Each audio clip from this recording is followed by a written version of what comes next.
rallies, 3 winners. The 2004 Parker NZ Rally Championship is shaping up to be the most competitive in years as we head into round 4. Rally Rotorua proved to be a testing time for the competitors.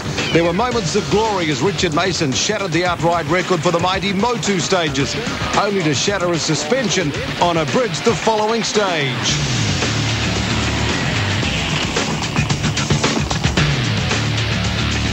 Dylan Turner gave us a great impersonation of Austin Powers, how to turn a U-turn into a 9-point U-turn.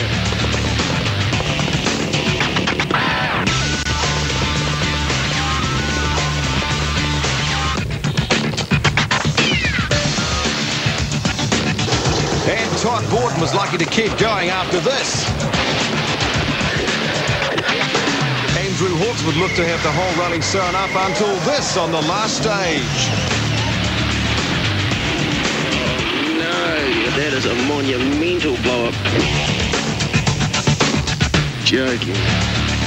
And there was more than a little glory when Neil Allport scored his first championship victory in 11 years. So it basically means you haven't run out of talent after all. Oh, well, it appears it hasn't all seeped away anyway. There's a bit left.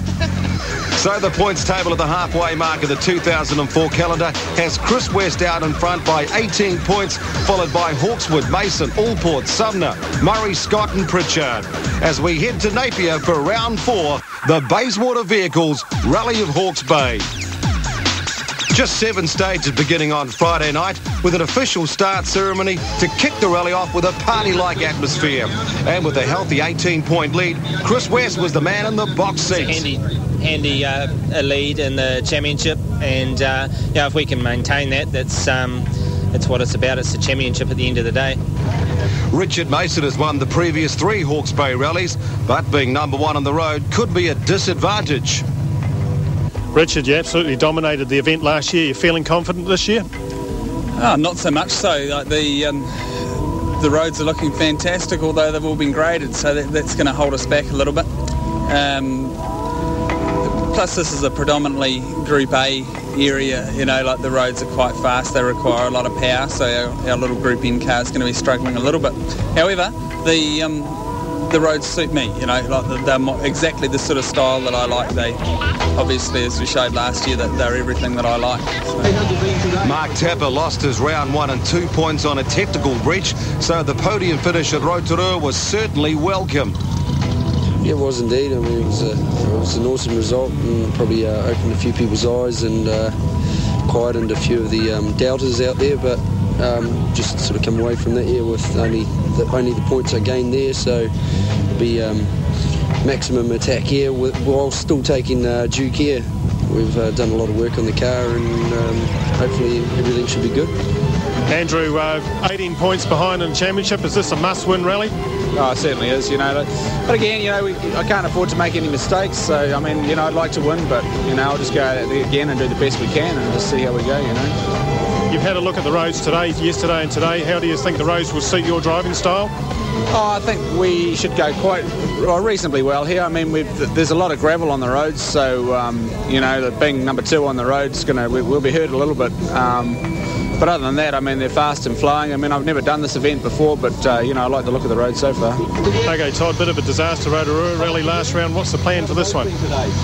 Well, we just want to have a good finish here, and win, of course. We didn't come all the way down here. The boys have done a good job in the car, and I want to give them a good result. And by saying that, we also want to be on the podium, but I'd like to win for the guys. It's always my plan is to win, The rally was run north of Napier around the historic riverport town of Wairoa, using 6 roads with stage 1 and 7 repeated at the beginning and end of the day. So the Bayswater Subaru Rally of Hawke's Bay has become critical for several factors, as round 4 of the Parker NZ New Zealand Rally Championship, a win here could become a turning point for one of the top drivers right throughout the season. Of course, the other critical factor, the big wet that's hit the bay. What impact that would have on the 7 special stages over 170 kilometres on what's turned out to be a wet, fast-flying and slippy Saturday. Stage 1 is the formidable Mohaka Forest, a tortuous 24.7k loop, a mixture of thick pine forest and cleared land with some deep gravel on a soft base made softer by the rain, which had soaked the area for the previous 2 weeks. as defending Hawke's Bay champion Richard Mason was first car on the road with a thick, soft gravel surface. He would be playing road sweeper for the cars to follow.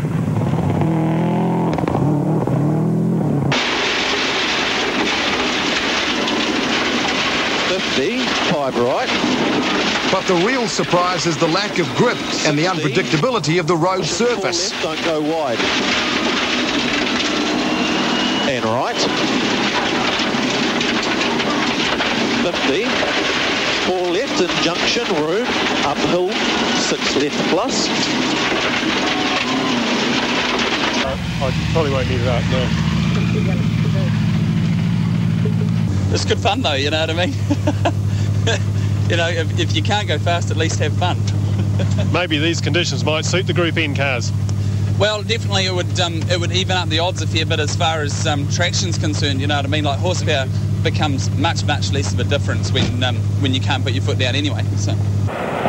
Andrew Hawkswood didn't have any better conditions next up on the road and had an interesting dilemma with his $8,000 lights hanging off the car after a brush with nature. Amazingly, they fell off without too much damage and were retrieved by our camera crew. And he charges through the stage in 19.30 to take an early lead in the rally. 5 left, 30. 4 right, 30. Andrew, slippy conditions to start the day off.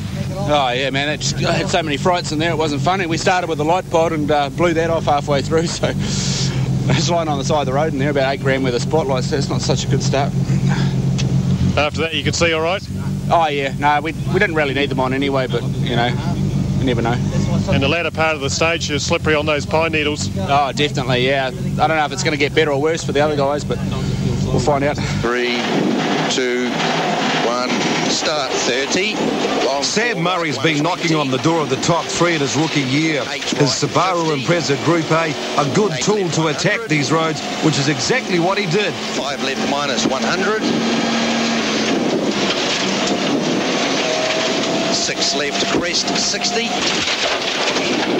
And that incident not even slowing down the Palmerston North driver. He carried on with a few branches along for the ride and no apparent damage to the car. And he posted an impressive 19 minutes 45.7, second fastest on the stage. 4 right, 4 left into 6 right.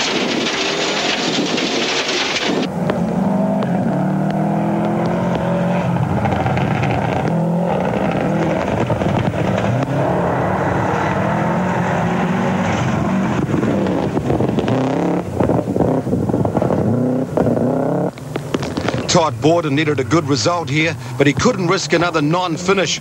He and co-driver Damon McLaughlin were both suffering from a bout of food poisoning. 40. So he took a conservative approach and surprised himself with the third fastest time, just 2 seconds behind Murray. 40. 3 left. Into a 3 right tightens to 2 over crest. 60. Tightens to 2 over crest. A short 4 left, don't go wide. Into a 4 right minus. Into a long 1 left. Well, I think, it'll be interesting. I actually really took it easy in there, so when you're going slow, you think you're going slow, you go faster, so it'll be interesting to see. I think we would have got beaten, but I just really down the middle of the road and just keep it on the island. She's pretty, someone will go off in there. She's not very nice. Yes, smooth is fast, as they say in the classics.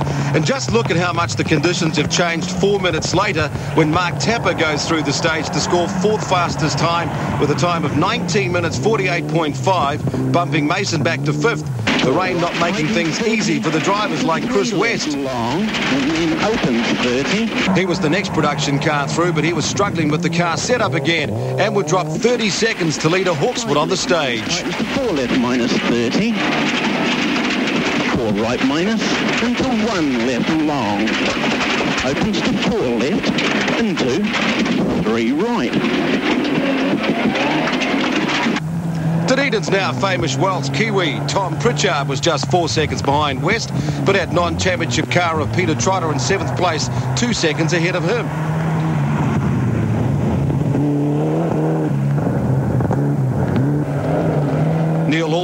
drive shaft problems near the end of the stage, dropping him to 9th and losing 45 seconds to the leader.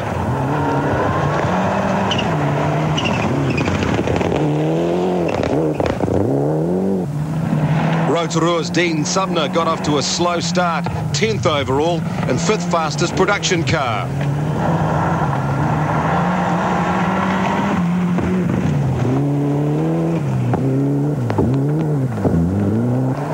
And Lower Hutt's Lewis Scott was discovering a throttle problem which would dog him all day.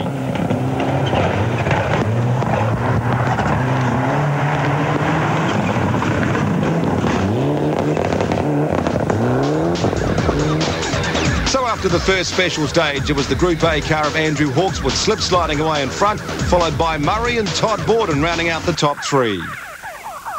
Chris, you got through the first stage. Looks like you had a little bit of a problem. Yeah, the car felt really good until maybe 10 or 12 k's from the end. It's come into a 2 left and she went up on 2 wheels, landed quite hard on the road with obviously some rocks on the inside of the corner. So I think it's, well, we're hoping that it's moved the wheel alignment. We can't actually find anything else, but I actually thought we had a left front puncher, but to drive that far, it didn't get any worse. It's quite hard to explain, really. Looks like the day's off to a bad start for you, Neil. Yeah, no, it's not the start we wanted, that's for sure. We unfortunately broke an axle at 8 kilometres from the end of that first stage, and as it happens, it was like the slipperiest part of the stage, although the whole stage was very, very bad. But all in all, not a total disaster, though, because I think we lost 45 seconds to Andrew and really only about 15 to 17 seconds to the rest, so still a lot of rally to go yet. Coming up, it's wheel-spinning, slippery action on the tight roads of Hawke's Bay.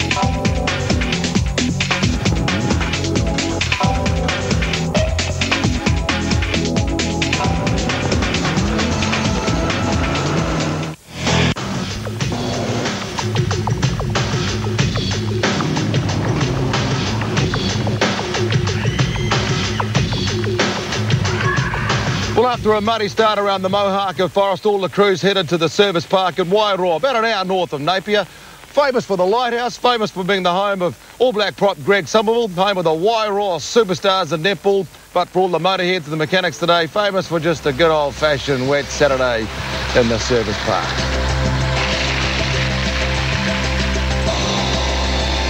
Back in the forest, there are plenty of challenges for the crews, not the least this tight hairpin, one of 2 on the stage. Stage 2 Woodlands, 18 k's starting on county roads before diving into the forest. Stage 3 is Crooklewood, 25 k's of fast, unforgiving county roads with big drops, not for the faint-hearted. 3 left, 1 right in junction, don't cut. Richard Mason was first on the road, and just look at the concentration required to keep on top of these conditions. 5 seconds lost on that hairpin, along with time lost being the road sweeper. Mason would post a time of 16 minutes 48 seconds, 10 seconds down on the stage winner, Andrew Hawkswood. And approaching the hairpin, you can see that Mason's car's already had an impression on the muddy road surface. And as you can see, Andrew Hawkswood takes a rather unique approach to getting around and keeps all the sponsors happy. Caution, very slippy for the next 3 k's. 7 left plus, 4 right, tightens to 3, opens. Further into the stage, it just keeps on getting worse. Just a matter of keeping the wheels and the tracks to keep on going. The production cars have less horsepower than the Group A cars, and this can be an advantage in the wet. Certainly Mark Tapper was making the most of it, second fastest on the stage. 2,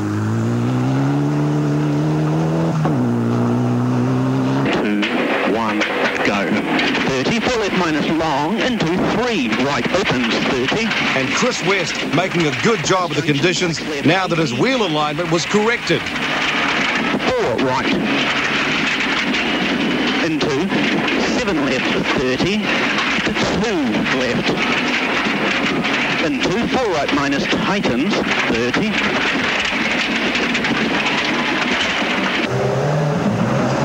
His time of 16 minutes 47.2 was the 3rd fastest behind Tapper, but nicely around the pin.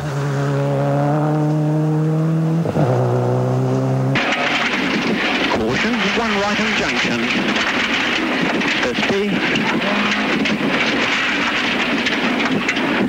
right, tightens to 3 right, and then opens 50.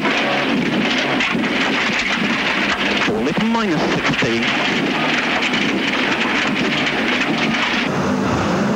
For sheer commitment, rookie Sam Murray was right on the money.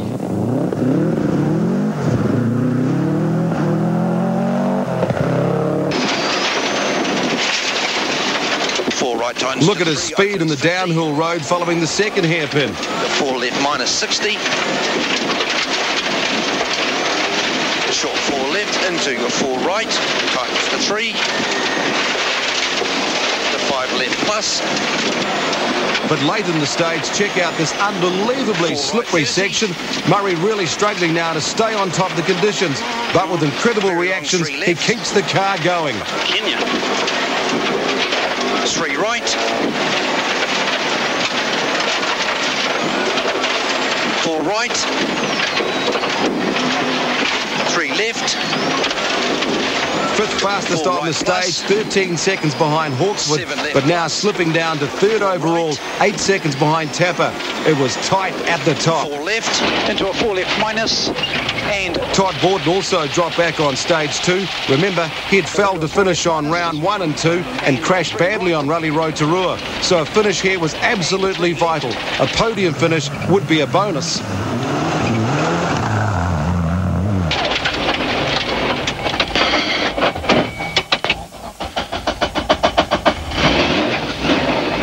But at this stage of the rally, just getting through this stage would be a bonus. He eventually came through 6th fastest, down to 5th place overall. The Kiwi 2 class cars were having their own battle back in the field. Dave Strong striking problems early on stage 2 with a damaged diff and no traction.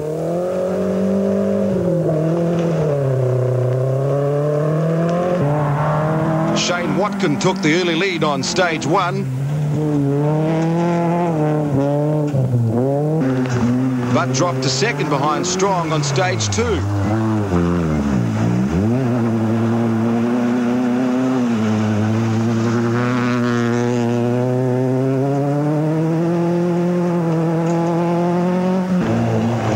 But the big mover was Dave Wright in his debut rally in the class, just 4 seconds behind Watkin.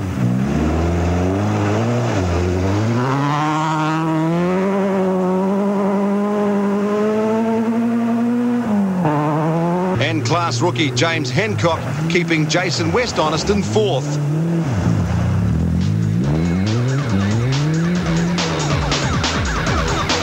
So here's the top 5 after special stage 2. Hawkswood, Tapper, Murray, Mason and Borden. Hawkswood with a 19-second lead over Tapper, but just 3 seconds separated 3rd to 5th. Out in front on stage 3, Cricklewood and Mason was able to charge through the stage, although the weather was still appalling for the lead cars. Long 4 left minus. Andrew Hawkswood rally progress took a dramatic turn though, and for the worse. Not again, Jack. That noise, the rear diff blowing apart, but because it happened just 1.3 kilometres before the finish, he only lost about 20 seconds and headed to service, still in the lead. That should have given Mark Tapper the chance to take the lead, but he lost time when he clipped a gate and dropped from 2nd to 5th. Such was the competition on this stage. To 4 into a short 7 right. And it was Todd Borden who took the chance on this road, which compared to the slippy stage 1 and 2 surface was like a highway. He posted a 17.04 and moved up to 2nd place.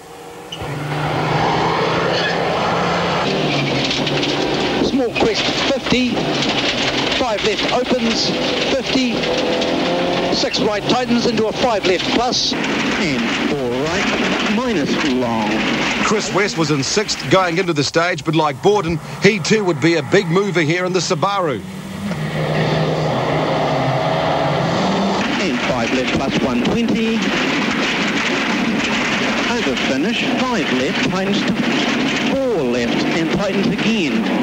30 to 3 right, very long. And how's that? Westy crosses the line just 0.4 of a second behind Borden's time and moves up to 4th overall. And the Glass brothers, Glenn and Colin Smith, were another crew suffering health problems, this time the flu. A quiet start on 1 had them drop back to 13th, but improving to 10th on stage 2, and then a 17 minutes 13.8, taking them up to 8th after stage 3. 5 right, 60. And that fluff on the start line cost Sam Murray 3 seconds alone. Long 3 left, opens 30. And running 9th on the road, you can see that the conditions were worse. He was 6th fastest on the stage, but dropped from 3rd to 6th. Neil Allport was still struggling with that busted axle and differential problem in 7th. But Dean Sumner had moved up to 10th.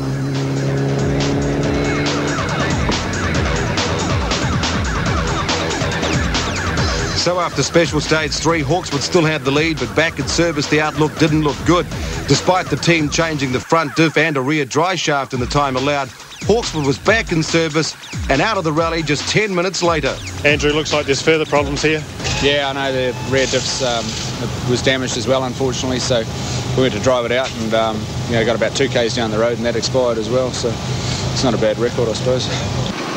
So with Hawkeswood out, Borden effectively takes the lead, although he was wary of the speed of the production cars behind him.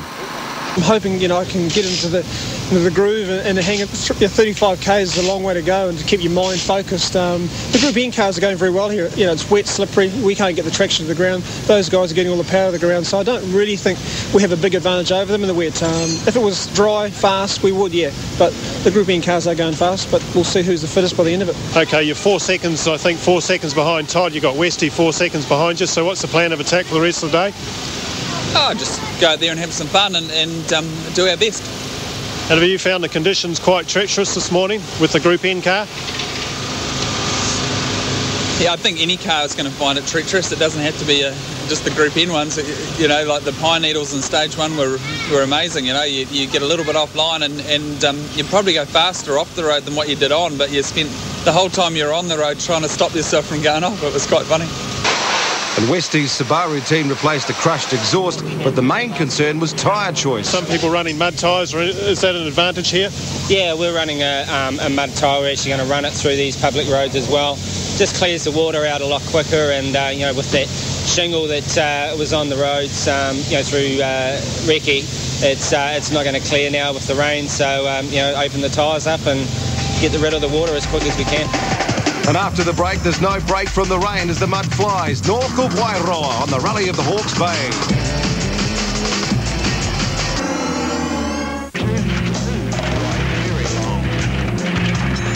It's the battle of the Mitzies and the Subarus for outright victory in the Parker NZ Rally Championship.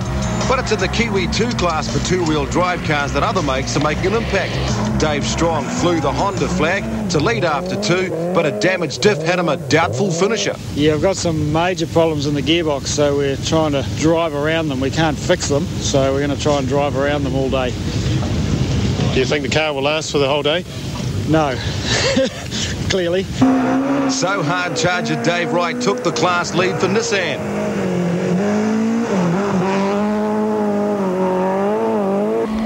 Shane Watkin moved into second, 30 seconds behind. Jason West and Kane Barry both retired, so it was the Toyota of James Hancock who took over Strong's third place on the next stage when the Honda cried enough and Strong eventually retired.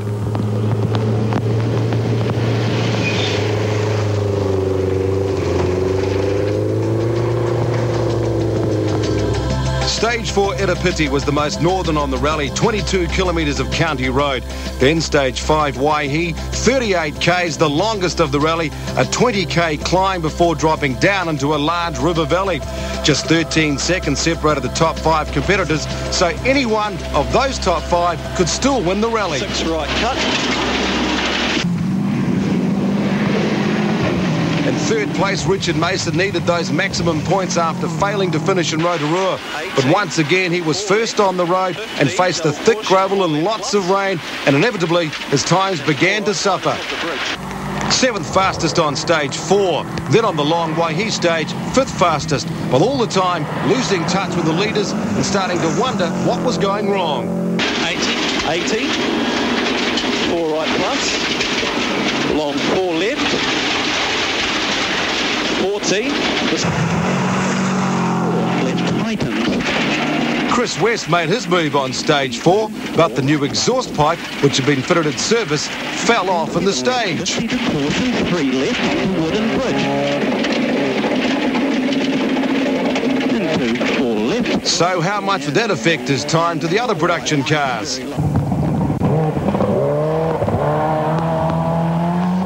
Sounded good though. At least you could hear it coming.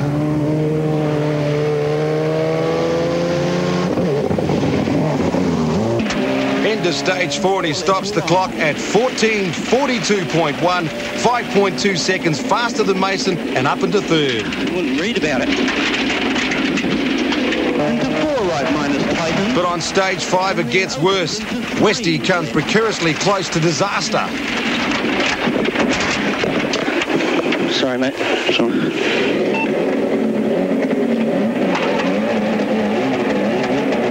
That time lost and the lost horsepower from the damaged exhaust meant he posts a disastrous 10th fastest and drops from 3rd to 6th place. But he's still on the road. With Mason and West both struggling, it's Sam Murray who makes the big move on these stages. Now remember, he's running 8th on the road. The gravel is not as thick as what's facing Mason up front, but now the mud is working its way through to the surface. 5 right minus.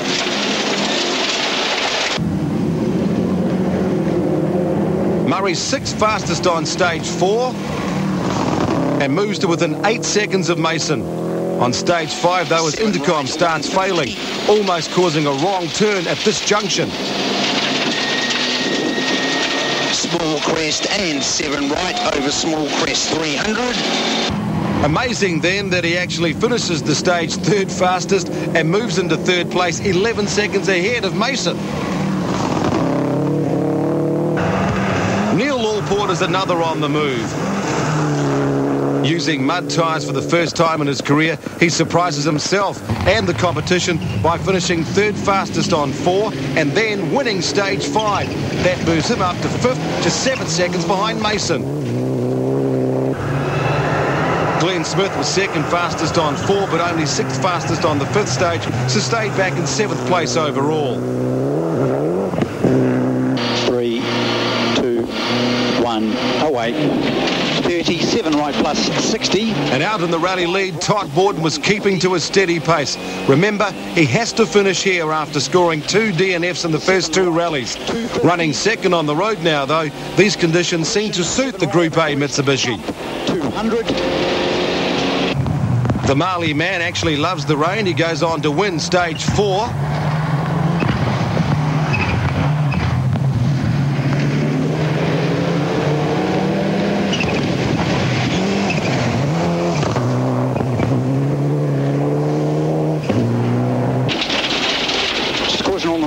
Todd. 7 right minus. But that caution from co-driver Damon McLaughlin, a reminder in stage 5 that he had a close call on this corner in 2003.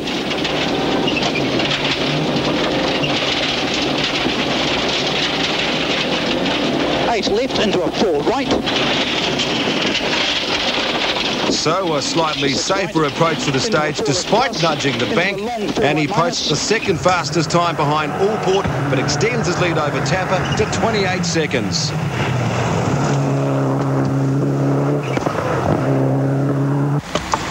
Tapper was in a class of his own of the production cars, 20 seconds ahead of Mason and 42 ahead of Westy.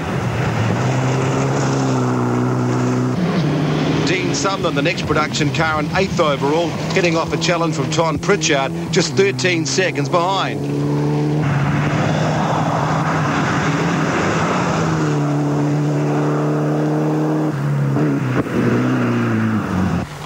Lewis Scott was having a miserable time with a throttle control problem which kept jamming open. He was back in 10th position.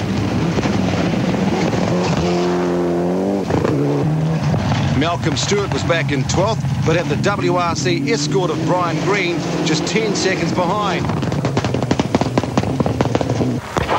Green had chosen to give the ageing ex-Works escort a rare outing, probably wished in these conditions that he'd used his production Mitsubishi Evo 7 instead. So Borden nearly half a minute clear of Tapper, another 11 back to Murray, then Mason and Allport, but would only take a spin or a puncture to change those results.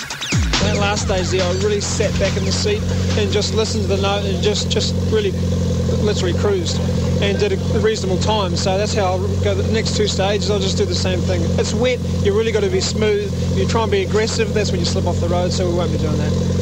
So hopefully 2 stages ago and a bit of change of luck for Todd Baldwin. Yeah, we need some good luck, that's for sure. We've had 3 rounds this year and it hasn't gone our way, so maybe the rest of the year will go our way. We'll just keep on plodding on here. And at the service park in Wairoa, the wild child, Mark Tapper, was pleased that a wild card tyre choice was giving him some good pace. I took a gamble in those last 2 stages, mainly because I didn't have any choice on tyres, and I ran a 215, which everyone sort of raised the eyebrows and wondered what the hell we were doing, but it looks like they worked. They worked extremely well in the conditions. And from here, like I said, you're 28 seconds behind Todd, so you're going into these last 2 stages, running those sort of tyres again on those conditions? No, because we're going through the stage that we used this morning as the last one, but we're just going back to a narrower tyre with quite a wet cut in it, and just won't worry about what Todd's doing. I'll just go and do my own thing, and without pushing, try and stay in front of Sam too, because I don't think he's too far behind me. To the other extreme, though, Neil Allport have been successful using super narrow mud tyres. The last stage is quite fast, so not a lot of slow uphill corners, or muddy corners, so you can keep the speed of the car up. And we went on to a different tyre, a mud tyre, which definitely gave us an edge, so we're very happy with that. Coming up, who will cope best with the muddy waters of Wairoa?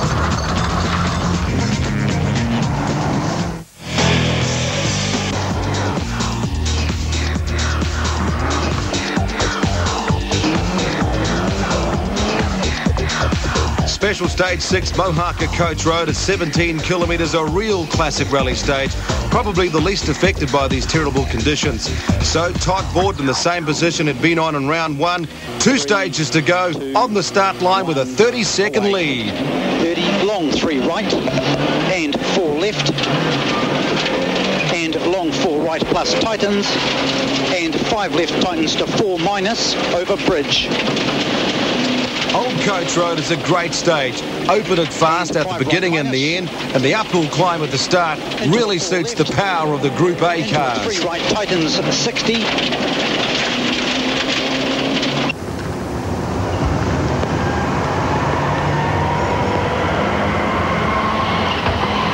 Borden takes the stage win again and will go into the final stage with a 30-second lead over Tapper. Into a short 4 right. But Tapper was trying too, despite the production car's lack of outright power. He was just 1.5 seconds slower than Borden. And it was tight at the top too, just 30 seconds separating Tapper in second and Neil Allport in fifth. Allport was 3rd fastest on the stage and closing to within 5 seconds of Mason and 4th overall. Mason just wasn't having a great time. He came to the event confident of another win, but something was wrong with the car. In fact, it'd only be at the end of the rally that the team discovered the engine had a problem and was down on horsepower. 4 right minus, 2 left. Only the shocking weather conditions, which meant that horsepower wasn't an advantage, had saved Mason from a worse place. But for now, he just had to try and keep on battling to keep Allport at bay. 4 left. Up. 4 right plus. On board with Sam Murray, and just 4 minutes into the stage, they passed the stricken car of Glenn Smith out with a blown engine. But his main concern is with Mason. Murray loses 4 seconds to him on the stage, and his 3rd place is now only a 7-second buffer.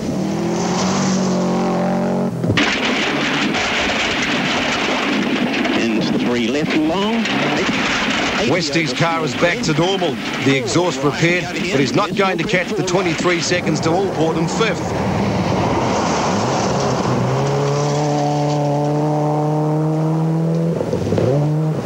But nor is he under threat from Dean Sudner, who's nearly 2 minutes behind in 7th. After his throttle problems in the morning, Lewis Scott was back to full power, back up in 8th.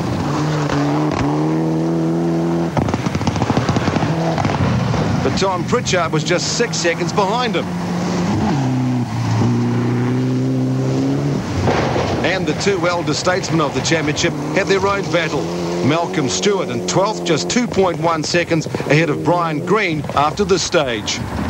And isn't it great to see some of the old guns of the Kiwi rally scene still out there, and in cars like the WRC car? The last time we'll ever see such a car like this on the roads, with the big switch to Group N production cars next year. Coming up, can Toddy hold on to his lead, or will fate rob him again of victory, this time in the Bay? The Kiwi 2 class had a new contender and a new winner in the Rally of Hawke's Bay when former top half rally champion David Wright brought his Nissan Pulsar home in 20th overall.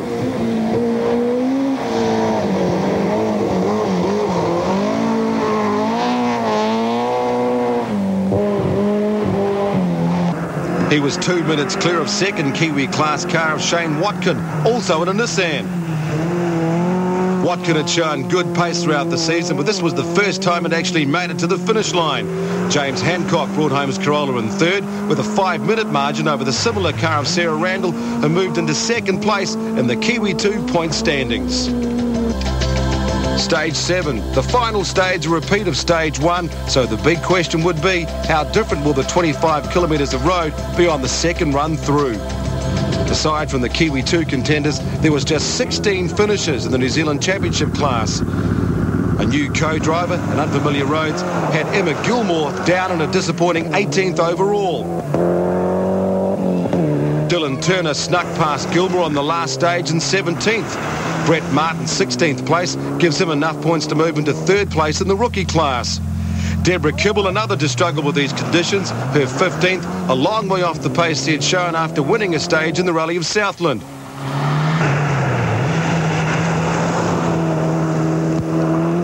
Grant Barber stayed ahead of non-championship car of Anton Cheatham to be 13th. Brian Green had to settle for 12th after a close battle all rally with Malcolm Stewart. Stewart in the end pulling out a 26-second gap on Green to finish 11th. Tom Pritchard's 10th here has him just 6 points behind Sam Murray in the rookie class. Lewis Scott did well to finish 9th in his car, still not 100%. Dean Sumner finished 7th ahead of the non-championship car of Peter Trotter. Chris West never did recover from the time lost early in the day, but 6th placed overall was still enough for him to retain his lead in the championship. So then to the top 5 battle, and what had become the closest race of the season so far. Just 59.03 seconds separating Todd Borden in the lead and Neil Allport in 5th. 2, 1, go. Right. Richard Mason was first into the stage, but remember, this stage had already been cut up by the cars on Stage 1. He tried everything to stay ahead. 24 right. 4 left plus. And right. Mason crossed the line in 20 minutes 06.2. Next up, Todd Borden with a 30-second lead over Mark Tapper. All Borden really needed to do was just to drive cleanly through the stage. But the conditions meant that the car was extremely difficult just to keep on the road. He exits the stage in 19 minutes 53.3. That's 15 seconds faster than Mason. Whew, it's looking good. But Tapper could still pull out a stunner. Not this time, though. He's done 19 minutes 46.8. Faster, but not fast enough. Yeah, I kept it on the road and just have no spins through there. That was the toughest of stages. If someone's going to catch me, we beat Richard through there. Yeah, it was really tricky. Just in a straight line, the thing was just crossed up, and I thought it was over, you know, because it was that tricky through there. It was just unbelievable. But no, glad to be here. We just tour back home, and I'll take it. That's fantastic. Eh? That's great. So Borden wins from Tapper, but there was one more twist as Neil Allport and Sam Murray would battle for third place. Allport was first through the stage and posts 19 minutes 43 seconds. A stunning time. A sure sign the three-time champ is back to his best.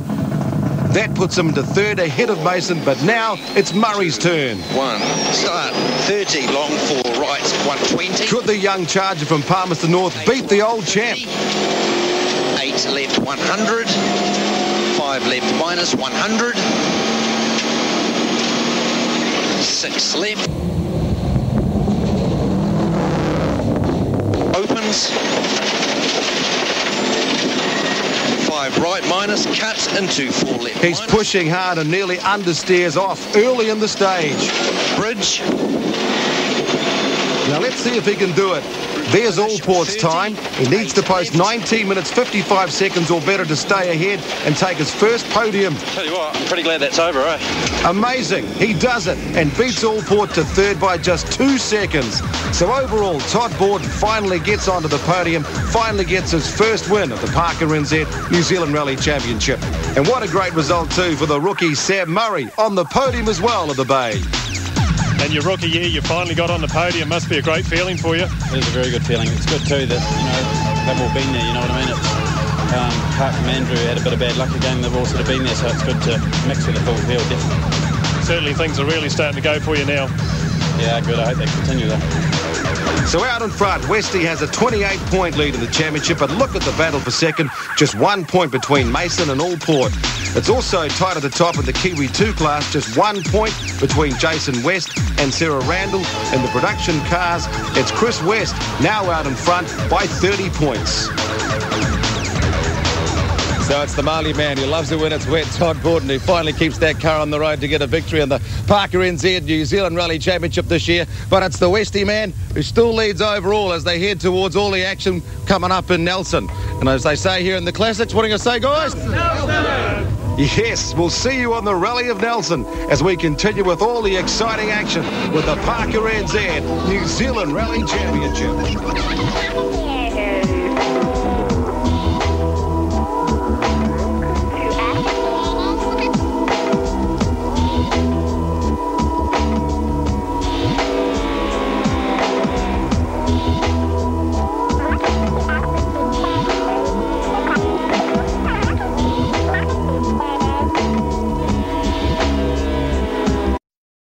Out the title, but